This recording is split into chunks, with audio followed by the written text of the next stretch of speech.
Thanks for listening to the AZ Wildcats podcast, joined by Jason Shear. I'm Mike Luke. All right, Shear, we've got a ton to get to this show. We have there were 10,000 football commitments yesterday, a little known fact. And there was obviously a big one we're going to get to. We're going to talk about recruiting names that people need to know for Section 7 here in Phoenix, which we will be at right there. Bruce Pascoe is trying to play hard to get with us. Bruce, you won't. But first, Shear, Keona Wilhite commits to the University of Arizona. This was a massive get for the U of A for a variety of reasons. First of all, he's in a position of need. Second of all, it shuts down a recruitment that could have easily gone national sooner than later. Yeah, I mean, position of need, local kid, visited UCLA, was supposed to visit Washington this weekend, and Arizona was able to convince him to cancel that visit. Really just a successful recruitment, and I think you hit the nail on the head. There's a very good chance it still becomes a national recruitment where he gets other offers, but for Arizona to get him to commit in June is a pretty big deal. It's a huge deal, and on top of that, I've been bothering people on your message boards as I tend to do. All I'm going to say is this. I'm not saying anybody's better than anybody else, but I can assure you of this, that there wasn't a bigger priority on the defensive side of the football in this class. I'm not saying anybody's better than anybody else, but I will say there was not a bigger defensive priority for this Arizona football staff than Keona Wilhite. Yeah, I mean, the coaching staff loves him. They think he's underrated. They were ecstatic when he committed. This is a guy that they view as a real difference maker at the next level. May not happen right away, but it's a guy that they feel is going to have a very successful career at Arizona.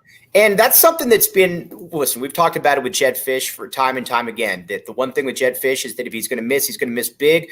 This dude is massive. I don't know how else to quite put it, but I have a few friends on the coaching staff there, and one of them texted me last year, and he told me, we just got a kid in here that I've never seen anybody that looks like this.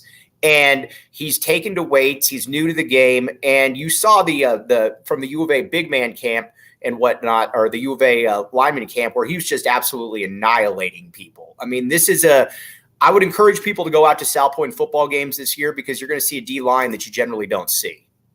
Yeah. And the thing with him is, like, so he's listed at 6'5". And I mean, he's a big dude, and he could put on more weight. Like, that's the scary thing is, he's already got a pretty good amount of weight on him, but he could put on more weight. And when that happens, when he gets into a strength and conditioning program, like, with Tyler Owens and all that, this kid is going to be massive. I mean, right. He's physically, he should be ready to play early in his career. All right, now moving on, we've got some other commitments. Obviously, we'll get back to Keona Wilhite and what that means for Elijah Rushing here in a little bit. That's called a tease. But Arizona gets a flurry of commitments yesterday. 3 kids from Glendale Apollo, a couple other kids. Not super highly rated guys, but they definitely fit into Jedd Fisch's mold, though, about how he wants big dudes, and it doesn't hurt that they're in state. Yeah, I mean, starting with the running back, Adam Muhammad, we have him way underrated. I mean, we have him at like 60th of the state. I know that's what people are looking at. That hasn't been updated in a while. He's going to go up a lot. And it goes back to what we say. Look at the other offers when they're a 3-star.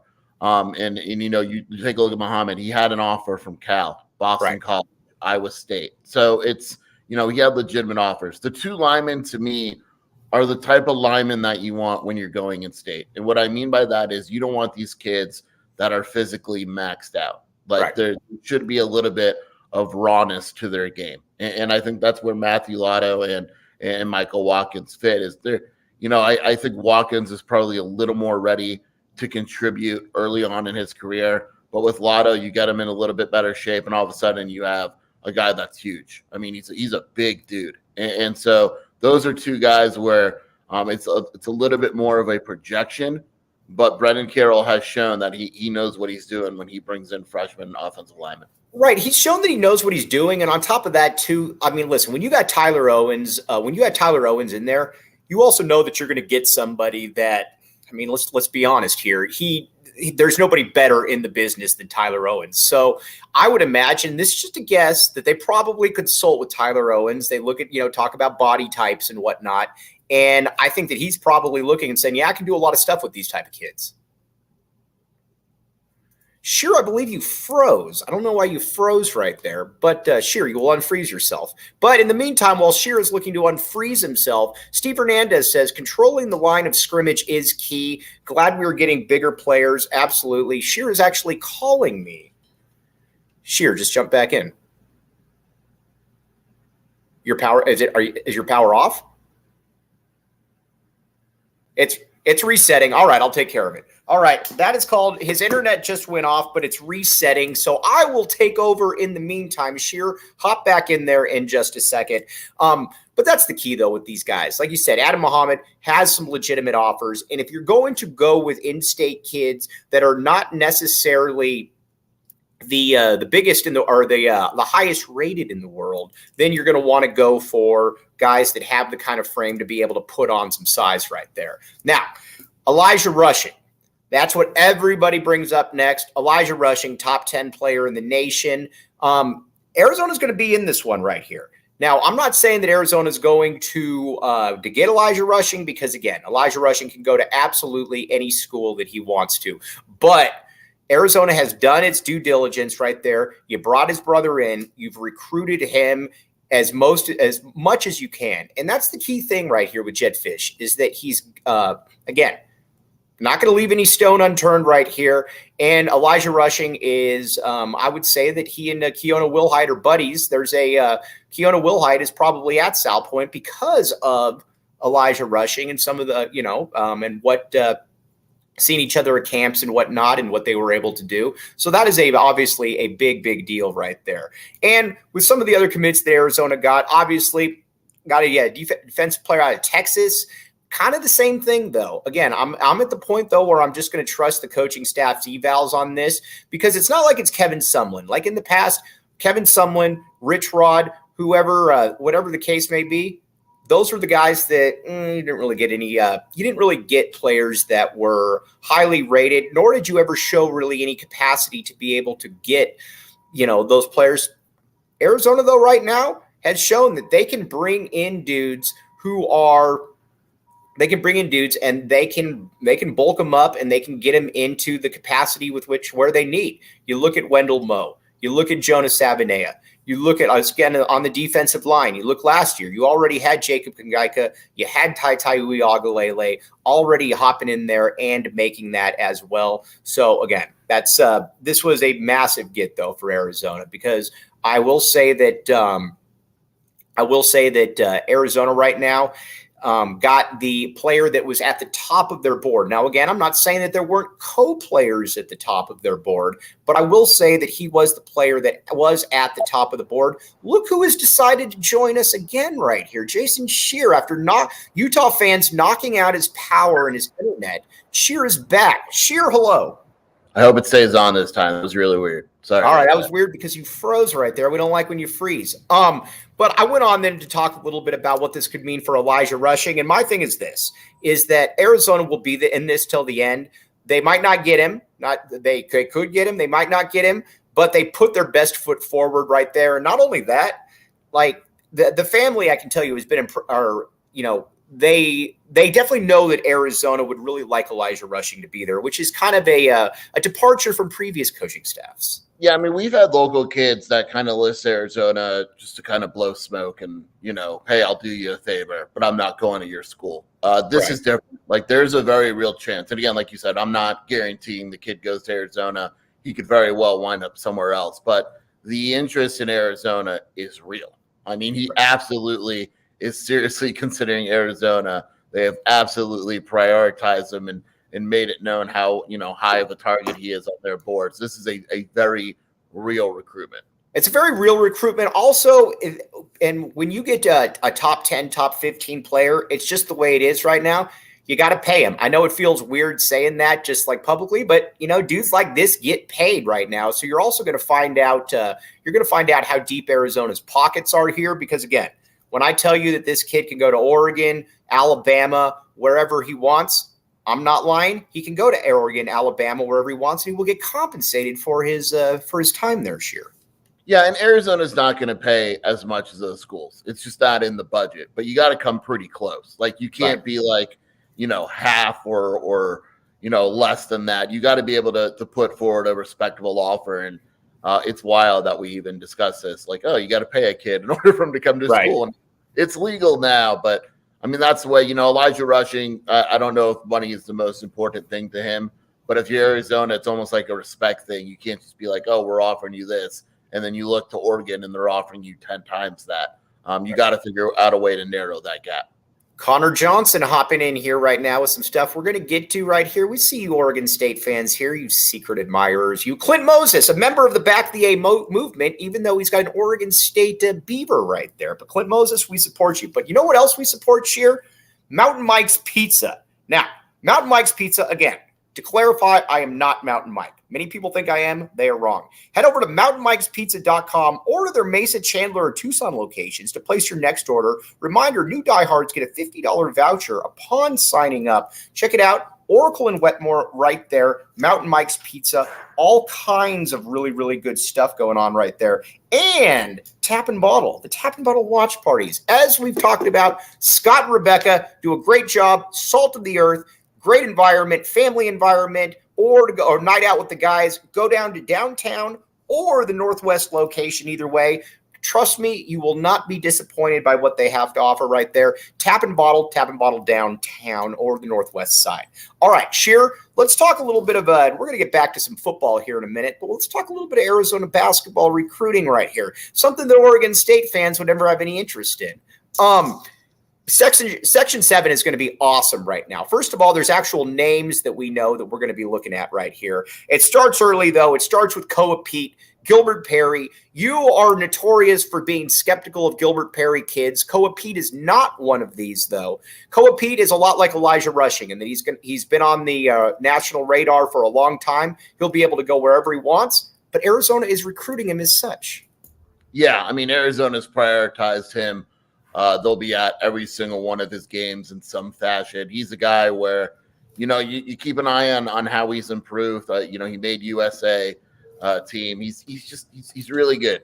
And, there's always some questions about, competition level and all that. But then when he goes against better competition, there's no drop off with his skill. He's still really, really good. And so he's a guy that Arizona clearly wants and is doing pretty well with. There are some folks out there that say that Koa Pete, they wonder against a good competition because they say when he drives to the basket against good players, he generally just gets fouled and doesn't finish the shot, or that his upside is limited. These people are wrong, Sheer. Now, again, maybe he's not a top 5 player, but this is absolutely an NBA player right here that everybody wants, and the schools that pretend not to want him are coming up with reasons for that, Sheer. I mean, he's a mismatch nightmare because he can play like a wing power forward. He's if you guard him with a 4, he's too fast. If you guard him with a 3, he's too strong. And there's nothing wrong with getting fouled every time you touch the ball. I mean, that's a compliment. And so, there's no guarantees in progression and recruiting and all that, but you don't just skip him. Right? He's a legitimate recruit with a very bright future, and he's a guy that you feel confident about. Keep in mind, at the same point, though, before Sheer turned on Dylan Anderson was rated as a top 10 player around the same stage, Sheer, before you turned on him. You're not going to turn on Koa Pete like you turned on Dillier, are you? I still remember I watched Dylan Anderson. There was a tournament in Phoenix. It was a different one with an assistant from Arizona, and he called Dylan Anderson the franchise. That's how good Dylan was at the time. He was draining threes. He was posting up over dudes. A lot of it is progression. Like, I don't know, with Dylan, how much better he got from that moment. But at that moment, right there, Sheer. No, but at that moment, like, you can tell when a kid, you know what I mean? Like, you can tell when a kid is good or not. Like, Dylan has skill. You just have to be able to translate it and all that. It's similar to Koa. Like, you can watch Koa and you go like, okay, that kid has it. And we've seen recruits that are highly rated, me and you, and we're like, we don't get it. Like, I don't, and so we don't get it, but has it. There's nothing wrong with that. All right, now we've got Tunde and we've got Cam Holmes then at 115. Tunde is an interesting guy right here. Again, top 15 player, built like a man out of California, 6'6", 215, 220. Didn't play well in front of Arizona initially, but then he rebounded well, and he showed why he's a top 15 player. He will be going against Cam Holmes on court 4. We will be there along with Bruce Pascoe. Are you giving away my whole schedule I sent you? What's that? Just those two games. Just those two. I'm just kidding. Tunde is one of those guys that I think people are going to be torn on because that means you're torn on him. Well, he plays. He can play for me any day because he plays really hard. He's aggressive. He rebounds well. But there's parts to his game where I don't think he's 6'6". I think he's closer to 6'4". So did you see there's a YouTube video where he's standing next to I want to say it's like Giovanni Ruff or it's something like that, and they literally look the exact same size. The difference is that Tunde is a man. Like he's 220 pounds of pure muscle. And so guys in high school are not going to be able to guard him. You know, he reminds me, he's not as good, but he reminds me of like Stanley. I knew you were going there. I was right on Stanley. You were wrong. Right. And Stanley in high school was a man. You couldn't guard him. And he was good at Arizona. I think he was better than people give him credit for. But he wasn't, I think, what people thought he could be. Tunde is similar to that, is how does that translate to college? Now, his shot has gotten better, but that's still his biggest weakness. If that shot comes around and becomes consistent, he's a monster. We're also excited to see Carter Bryant. Carter Bryant at Centennial High. Carter Bryant got a little bit of flack, not from me, but a little bit of flack in June for being a little passive out there. Carter Bryant has reignited the fury as to why people knew that he was such a good player. Absolutely killed it in his first outing with Centennial. Those highlights have gone viral. Very excited to see Carter Bryant this weekend as well. Yeah, he played really well. That team is loaded. They're always well coached. There's other talent on that team. They have I don't remember his name off the top of my head. They have a 2026 kid who's really good. They have Eric Freeney, who's probably going to wind up at UCLA. It is a pretty loaded team, and they're playing against really good competition. This is for me, I mean, I like Carter Bryant no matter what happens, but for me, this is a big weekend for Carter where he could kind of say, okay, like I'm back. Like EYBL was just kind of a one-off. Yes, I would agree with that entirely. And there's a reason, too, that Carter Bryant was viewed the way that he is. And I'm interested to see if he plays like that again. I'll tell you this. If he continues to play like that and he's aggressive, he'll go right back into that top 5 to 7 range right there. The only thing holding Carter Bryant back, again, I don't want to say is Carter Bryant, but when he is aggressive, when he is focused, there's nobody better. Well, there are probably a player or two, but very few players are better than him. Yeah, when he's aggressive and looking for his own shot, he's awesome. I mean, he did it at Section 7 last year, and we watched him and we're like, okay, this is an easy offer. This is really easy, right? Right. And then he did it. He's done it before in EYBL. He just hasn't looked for his shot. And maybe there were some off-court distractions or other things, but he's at Centennial and last week at Cali Live, which was a really good tournament. He killed it. He killed it against some of the best competition in a state with a lot of good competition. So I'm really curious to see how he plays this weekend. And there's a lot of other guys, too. Obviously, some West Coast guys right there. LZ Harrington. Braden Burries, my guy. I hope Arizona offers Braden Burries. I like him a great deal right there. And I think that I know that body type's a little odd. Doesn't matter to me. I would offer him. I think he's very good, Sheer. Join the wagon. Would you offer him as well? Yeah. I mean, this is a big weekend for him, right? Because I think that he's gotten a lot of offers already. But that body, it's very compact. It's almost physically maxed out. And so you got to wonder, but – look, you look at guys like I could say the same thing about Kylan Boswell. And I think Kylan Boswell is better than Burries. But if you watch Kylan Boswell in high school, you didn't even talk about his body because it was like that's who he is. And he's got the strong. And there's guys that are just able to be successful. And Burries is one of these guys that Arizona's going to watch. And there's a few others where they're probably playing for an early offer. Who has more upside right here, Braden Burries or Conrad Martinez? Burries does. By the way, Conrad Martinez is on the preliminary Spain roster for the U18 FIBA. So if he makes it, will you give me a little credit? There's 18 guys, 12 make it. That team is going to win, too. That team is loaded. The whole list of players is just ridiculous. But what if Philly B goes off for 20 per game for the U19 Serbian team? I need Philly to make it. They're in the same, so all these teams, America is like the only one that's cut their list so far. From 18, right. Boswell's on the team.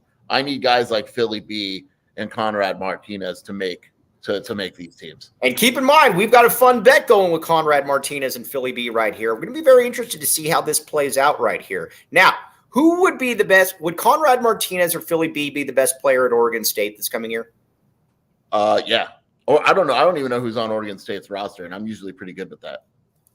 Yeah, we'll get to you guys. We'll get to you Oregon State fans here in a second. But I am happy, though, that Tommy Lloyd is doing this, though. Again, we have names. We have people that we can look at that we know that they're actively recruiting. This is good stuff. By the way, Sheer, actually, maybe I should get to a read real quick, and then we'll get back to it because I got a couple other things right now that we should talk about. But first, hold on, where did I put this? Oh, yeah, we got let's go with the 4 peaks. We got 5 peaks right now at the U of A. 4+1, they'll always be in the mix right there. But just like 4 Peaks, the official brew of PHNX Sports, check it out, 4 Peaks. And again, all kinds of good stuff going on right there. Check out 4 Peaks Brew or 4 Peaks Pub to keep up with the latest on Arizona's hometown brewery. You must be 21 years or older to drink 4 Peaks. Please drink responsibly. And OGs, Sheer, are you still having a hard time sleeping at night? Not since I was introduced to OGs. All right, there we go right there. OGs, check it out. OGs, it'll help you sleep. It'll help people like Sheer who are insomniacs, who are up late fighting with Utah fans on Twitter. We'll get to you guys. But first, OGs, check out OGs online at ogsbrands.com and on their Instagram at ogsbrands. You all must be, you can find their products at your local dispensary. Must be 21 years or up to purchase right there. Now, Clint Moses right there. We take pride in not knowing the Oregon State basketball roster. Nobody knows the Oregon State basketball roster right there. When was the last 4-star kid that Oregon State got? Was the small forward 4-star kid? Not transferred. Trace Tinkle was a top 100 kid. Stevie Thompson was a top 100 kid, top 50 kid. Notice they're the kids. Like the way they have to like. Landing your kids doesn't count. I'm looking now. They have no commitments in 24. I'm going to find this out. All right, you're going to find. When was the last 4-star commitment from an Oregon? This is great live stream TV right now, and we embrace it right here. LOL at Tinkle right there. I got to look at their top recruits, right? Because you're going to have to go back a ways to find this. The last one they landed was Ethan Thompson in 2017. All right, coach's kid.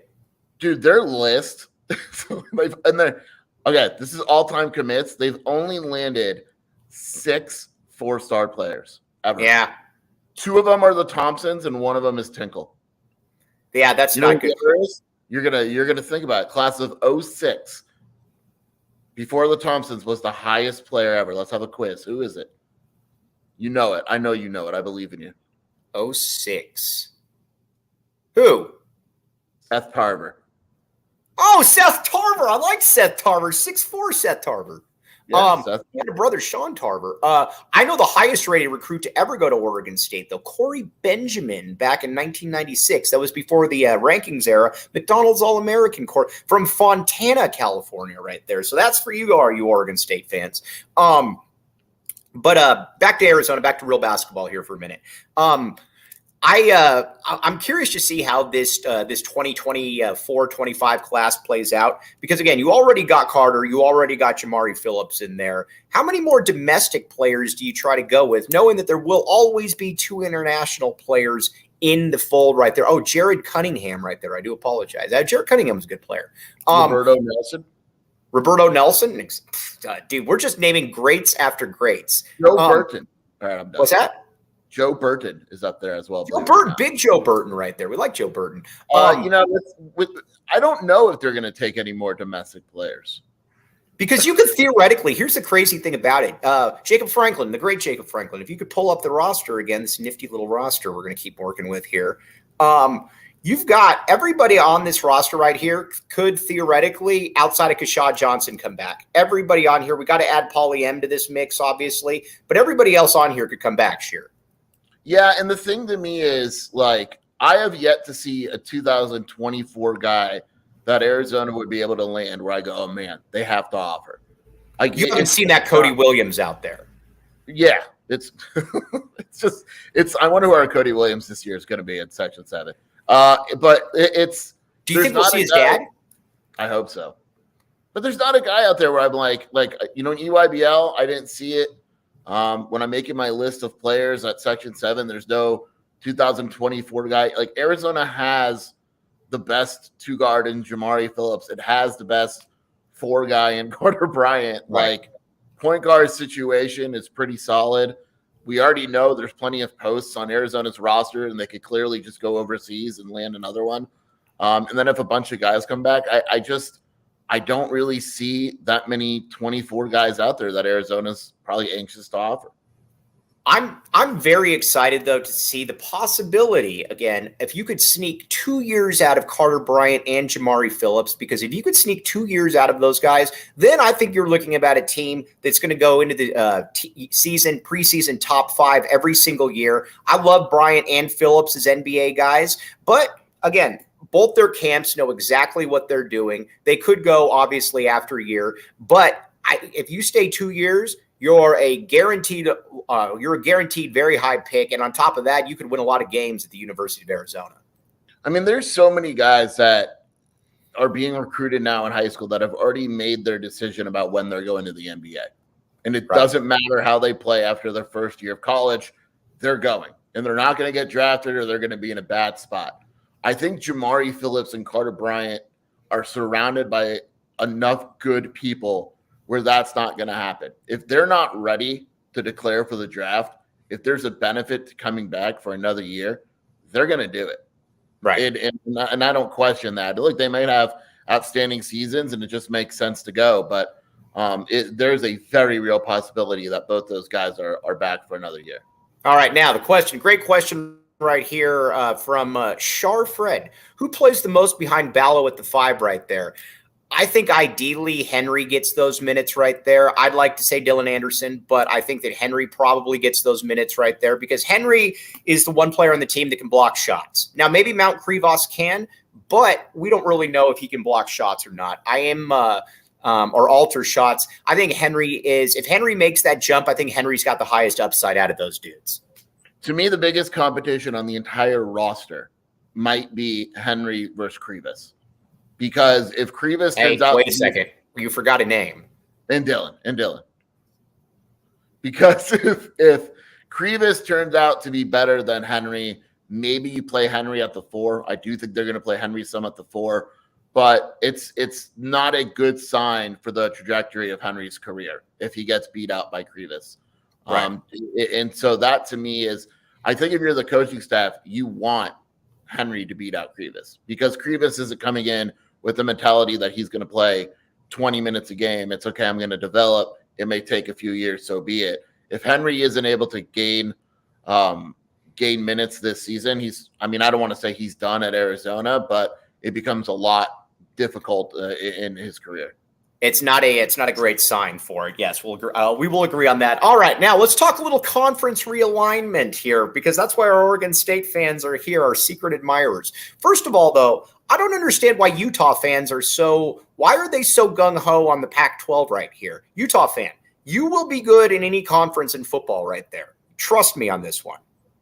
It's just weird how they act too. Like I don't even mention Utah and like they go nuts. It's like they attack. They're like a pack of wild geese. I know, like their message board has a thread right now. You should go to it later where they're just killing me. And it's probably deservedly so, but a little bit. But I think the mentality with Utah is they work so hard to get in the Pac-12 and they don't care. They don't care about the money or anything like that. As far as they're concerned, they probably love to see Oregon and Washington leave, because it means that they're the best team in the conference. And I think that Utah's worked hard to get to the Pac-12, so they're kind of like, screw everything else. How are we at this point now with a TV deal where there's numbers that are being now thrown around? First of all, there's been no numbers publicly put out there. There's been some numbers. There is nothing. Here's my question for Oregon State fan, for Washington State fan. Who is going to be the distributor for these deals for Pac-12 revenue right now? I don't believe for a second that you have to add SMU and San Diego State because they want more of this. They want more inventory. I don't believe that for a second. But my question is, who is it? Because everybody you hear from, the people, they're like, so-and-so's out, so-and-so's out. Where is this TV deal coming from, Sheer? Yeah, that's the big question. Like the rumor is they're going to get a deal and all of that, but where is it coming from? And so it's like, it sounds great. You want to tell me they're making 30 million. You want to tell me they're making 25 million, but where? Like unless everyone is just completely off. Right. I just don't know where it's coming from. Like, Right. and it's not just me making up. Like, I literally don't know where it's coming from.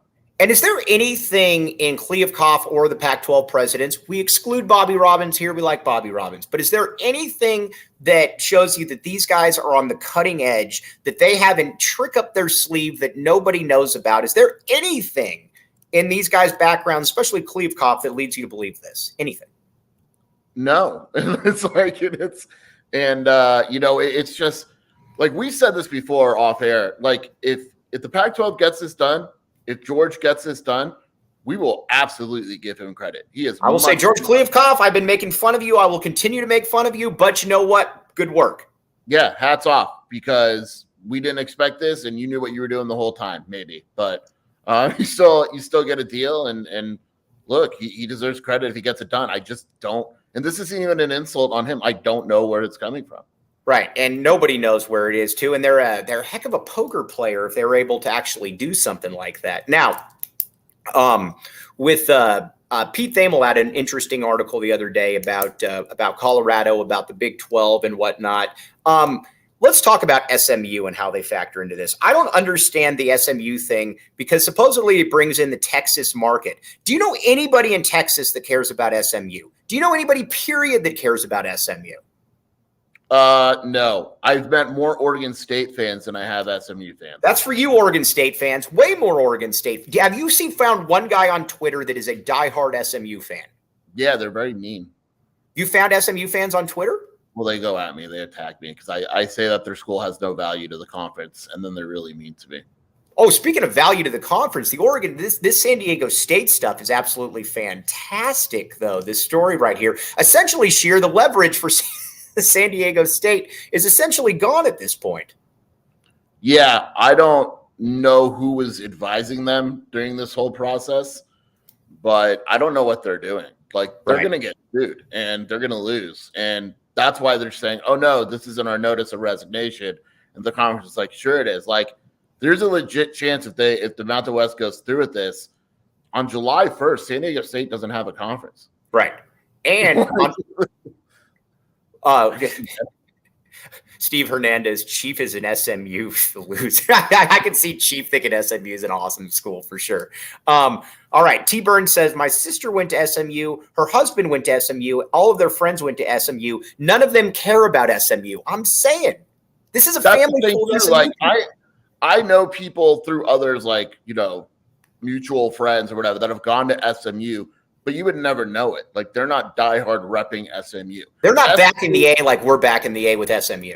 And I always like the argument from SMU fans. It's like, hey, we were rocking in the 80s. Like, if we have a winner, James. If we have a winner, we'll come out and support them, just like the Cowboys. It's like, but if you don't have a winner, you know what? Like, I think people assume, and I don't even assume this for the Big 12. Like, I think SMU fans assume, and so does San Diego State, that if they go to the Pac-12, they're going to become some dominant program.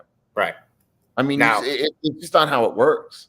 No, you will compete with Oregon State and Washington State in hoops, and you will, just again, nothing personal right there. Oh, by the way, TLN says Dalen Terry, Justin Kier, Jamari, and AZ Compass coach were all on campus. Sheer and I have been talking about this all week, asking how this was possible. We figured out that it was possible because you're not actually practicing there. You're there at an open workout. Yeah, the coaches can't be present, basically. Right. And so, but that's how that is. But I like that, though. I like having Compass on. I like having Compass on camp, or Compass on. Yeah, and we both confirmed. I just was on the phone confirming some players. But for those that are coming to Section 7, Jamari will not be playing this weekend. Yeah, I know. I'm bummed about that one. But you know what? Either way, Jamari is in. Jamari is back in the A. That's all that we really care about. And I'll get you some more. Elijah Williams is not playing this weekend and is obviously expected to move to Detroit and go to high school there to play his basketball. So, man, you talk about his dad. Talk about failing up right there, man. You get that kind of deal right there. Good on Monty Williams, man. Yeah. So I don't know how that'll impact the recruitment, if at all. But he's now no longer an in-state recruit. TJ Van Martyr says their football attendance is pitiful. Salpointe gets more fans at their game. I agree with that. I do think that. Also, Let's see here. What should we read here next? Let's do Illegal Pete's. Sheer, when was the last time you ordered Illegal Pete's food? It's been a little bit, but I've heard good things, Mike. All right, dude. Illegal Pete's is very, very good right there. Sheer's good friend Brad Allis has gotten Illegal Pete's before and sticks by it as well. So again, kick off your week with Margarita Monday at Illegal Pete's, exclusive to Arizona locations. $3 margs all day Monday. Nothing brightens up that Monday mood more than soaking up the sun with a few margaritas. And don't forget about Taco Tuesdays. $2 tacos all day, every day Tuesday. Enjoy your favorite chicken, pork, and veggie tacos for just $2. So swing by the start off your week the right way at Illegal Pete's right there and Octane Raceway. Let's say that you're like Sheer and you got a bunch of munchkins running around the house, but you know what? They're getting a little bit older up there and they want to be doing stuff that's fun. That's where Octane Raceway comes into play right there. Check it out. Book some fun this spring at Octane Raceway and Mavericks. Kart racing, virtual reality, laser tag, axe throwing, bowling, arcade, great food and drinks. Tons of different events throughout the summer. Check out OctaneRaceway.com and Mavericks.com. Utah fans, you might be able to find Sheer up there in the axe throwing. Don't give him any ideas. I was going to say, we're not going to give him any ideas right there. So now I want to talk about the schedule a little bit. We got the schedule updated right here. Jacob Franklin, if you could pull up this schedule again. The Sheer, this is awesome. Inject all of this into my veins right here. I think Arizona right now is going to I don't know exactly who they're going to beat, but I think I'm going to say they go 3-2 in these 5 games. What say you, Sheer? Yeah, I would say 3-2. I think Duke is extremely difficult to go in there and win. And even though I don't like Purdue, it's still an away game and Alabama's good.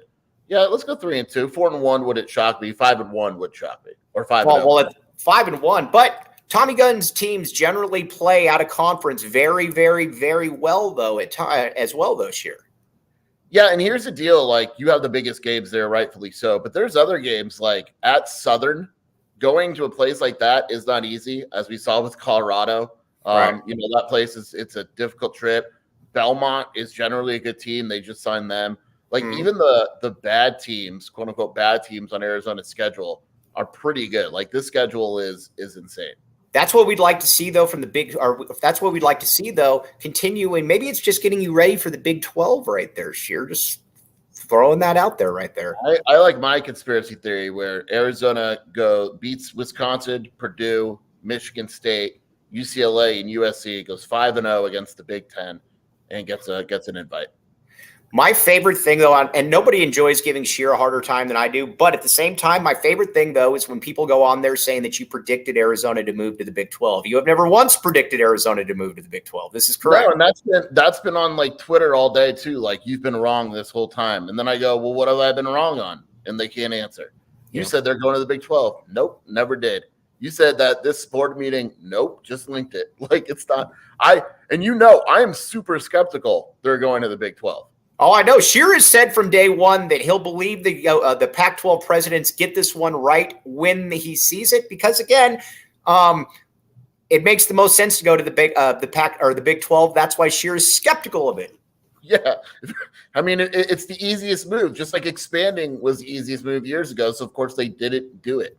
Like you got to keep USC happy. They make things so much more difficult than it needs to be. Right. All right. When do the Lithuanians get on campus? TLN. Good question right there, TLN. I actually don't know that one. I'm not sure, but I do know that Morawskis pulled out of the international competitions because I saw that. I kind of wonder if he's going to be here for session 2. I don't know that for a fact. That would be my guess. And I think he's engaged or married, and I know he has a kid, so he might just bring the whole family here and get acclimated this summer. I'll find that out, though. You want to know how Sheer knows this? Because he follows all these kids on Instagram. Yes. All right. Paulie M, if you've seen Sheer on there, Sheer Scoop following you right there, just know that he's only doing this for recon reasons. That same thing with you and Dylan. It's just recon. No, but Dylan, I just happened to walk by, though. Oh, listen here. Philly B going to learn from Jokic on the Serbian team and become a beast. What do you think about that, Sheer? Bird and McHale? Can you imagine if Philly – all I want is for Philly to average like 20 points a game and become like a Serbian legend. Dude, a Serbian legend. But then we worry about him going pro overseas then. and then you still lose because Philly would go pro and Conrad would play. Do we get a disclaimer if one of them plays in the NBA? Yeah, that's automatic W. Can you imagine if Conrad Martinez or Philly B made the NBA? That'd be fantastic. It's an automatic W. Even if it's a 10-day contract, that's a win. All right, we got we're going to sign off here. I'm going to be heading up to Phoenix Friday with Sheer. We're going to be doing a podcast at 7 o'clock. Probably just me, maybe not Sheer. If Sheer wants to be there, because Sheer is going to be doing the late games as well, most likely. Or are you not? I got to look at my look at your schedule right now. At 7:30, Jason Crow and LZ Harrington play. So, yeah, I'll be doing the late games. All right, yeah. Well, you know what? No rest for the weary right there. But before we sign off, Sheer, where can they find you? WildcatAuthority.com. We're doing a 50% off sale at Jason Shear on Twitter, as long as you're nice. And then the Wildcat Scoop podcast with my wife, Shelby, and I. All right. Utah fans, you know where to find him. Oregon State. Again, Oregon State fans, I tip my cap to you guys. I appreciate you. Clint Moses. And now let me ask you this. Do you think that when they say they're backing the A, are they saying that ironically, or do you think they really back the A? I think Oregon State fans clearly back the A. They're living vicariously. I get it. I get it. You know what? We welcome all comers right here. Jack Murphy as well. We have Jack Murphy on record as he was walking by a Circle K, by the way. Oh, hey, you want to see something cool? Check this out. This is how deep we are in with Circle K. What? Does it have I have a Circle K battery right here. Oh, it's a bat. I thought it was lipstick. Oh, well, no, not that stat. No, leave that for Ben. But the Circle K battery, though, look at this, man. Wow. Yeah. My thermostat went out, so I had to go buy some batteries, and they asked me if I wanted Energizer or Circle K batteries, and I said, yeah, right, with the Energizer, Circle K. What a silly question that is. Duh. All right, Sheer, we'll talk with you soon. For Jason Sheer, I'm Mike Luke. We appreciate all of your comments, as always. The great Jacob Franklin, who was not seen nor heard, we appreciate you as well. We'll be back with you tomorrow. Keona Wilhite coming on at 12:30. So shoot me some Twitter questions if you want. We'll talk about it. You've been listening to the AZ Wildcats podcast.